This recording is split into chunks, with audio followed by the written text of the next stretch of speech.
伊丽莎白有新的6月日，天使加百列奉上帝所找到加利利一个声名叫拿撒勒，招阮一个在色女是已经配定着互大家的一人，名叫约瑟。这个在色女名叫玛利亚，天使入去对伊讲：得着大恩的人啊，平安，主甲你伫地。玛利亚不知动领伊的话，想这个请安是啥物意思？天使甲伊讲：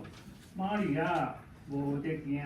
因为你得着上帝的恩典，当你要怀孕生囝，就甲伊号名叫耶稣。主啊，请放在我为亲信你的恩典甲